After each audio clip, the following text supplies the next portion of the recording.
রাধে রাধে বন্ধুরা, কি বলবো? এই যে আমি ফেসবুকে ভিডিও ছাড়ি বা সবার সাথে একটু কথা বলি, শেয়ার করি, আমার অনেক অনেক কমেন্ট হয় না, অনেক অনেক ভিউজ হয় না। সত্যি কথা বলতে কি, আমার না অনেক ক্লোজ বন্ধু, অনেক স্কুল লাইফে ছেড়ে আসা বন্ধু, হারিয়ে যাওয়া বন্ধু, তাদের সাথে আমি কন্ট্যাক্ট করতে পারি। তারাও আমাকে দেখে, তারা অনেক রকম আমার ভিডিও শোনে।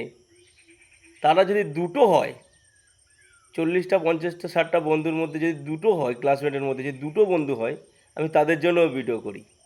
এটাই আমার ভালো লাগে। অনেক ভিউজ বা অনেক কিছু করার জন্য আমার লাগবে না, আমি তার জন্য ভিডিও করি না বন্ধুরা। আর একটা কথা, অনেক এরম বন্ধু আছে যারা আমার বউকে বলে, আমার ছেলে মেয়েকে বলে, তোর বাবা ভিডিও বানায়, তোমার বর ভিডিও বানায়, বা আমার দেখা পেয়ে আমাকে ফোন করে, বলে, কথা বলে, ভিডিও ভালো লাগে। তারা কিন্তু ফেসবুকে বা এতে এসে কমেন্ট টমেন্ট বা শেয়ার টেয়ার হয়তো করে না, তাতে আমার কিছুই যায় আসে না, তারা তো দেখে রে ভাই। এটাই আমার আনন্দ লাগে, জানো তো। সত্যি কথা বলতে কি, সেই 2006 সালে, 2006 সাল, না 2004-এ মাধ্যমিক দেওয়ার পর কর্মজীবনে সবাই আলাদা হয়ে গেছি। হয়তো অনেকে কলেজে গেছে, অনেকে অন্য জায়গায় আরও স্টেট পড়াশুনো করেছে, কিন্তু আমি পারিনি। তখন স্কুল লাইফটা না, মনে মনে হতো একটা বড় কারাগারে আছি, বন্দিতে আছি। যখন স্কুল ছেড়ে দিয়েছি মনে হচ্ছে এইবার তো আজাদ হয়ে গেছি, একদম স্বাধীনতা হয়ে গেছে।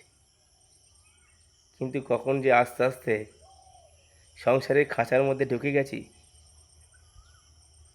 সেখান থেকে যে বেরোবার আর কোনো রাস্তা নেই, ভাবতে পারিনি।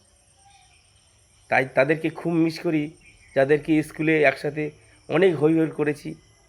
20 টাকার, 20 টাকার কি, 5 টাকার 6 টাকার মশলা মুড়ি কিনে এক গালের বেশি খেতে পারিনি। তাদেরকে খুব মিস করি। স্কুলের স্যারেদের, কাশিনাথ স্যার, অনুরূপ স্যার, পরমেন্দু স্যার, চিত্ত স্যার, এদেরকে খুব মিস করি। আর সবচেয়ে মিস করি আবার একসাথে বসে থাকা সব বন্ধু বান্ধবী, সবাইকে খুব মিস করি। তাই আমি ফেসবুক করি। আর ফেসবুকটা তো আমাদের 2026 সালে আমাদের কাছে একটা নতুন, মানে সেই সব বন্ধুদের সঙ্গে মেশার জন্য একটা নতুন আমাদের একটা সুযোগ দিয়েছে।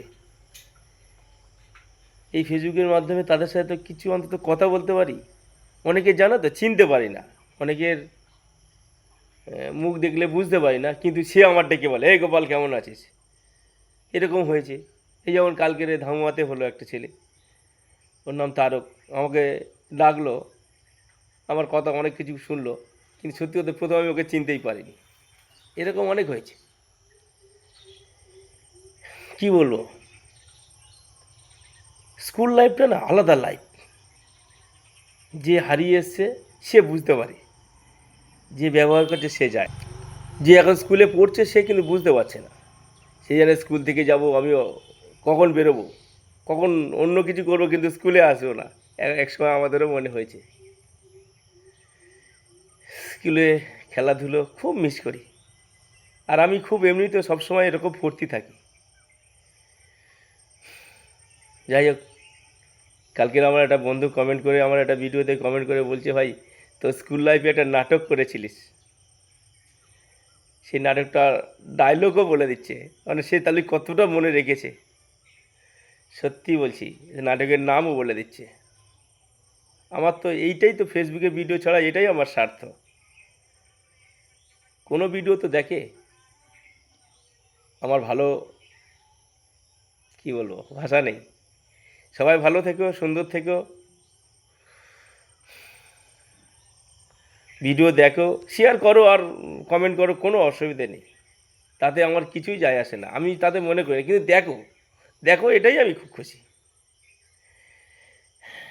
তাছাড়া তো আমাদের কাছে আর উপায় নেই না, তোমাদেরকে মেলা, তোমাদের সাথে, তোদের সাথে মেশার বা কথা বলার সঙ্গে আর তো কোনো উপায় নেই, শুধুমাত্র এই মোবাইল নামক যন্ত্রটা ছাড়া। এটুকুই কেন ছাড়ি বল, তাই না? ভালো থাকিস সবাই। রাধে রাধে। কদিনের দুনিয়ায় বলতো, কদিন কে আছি।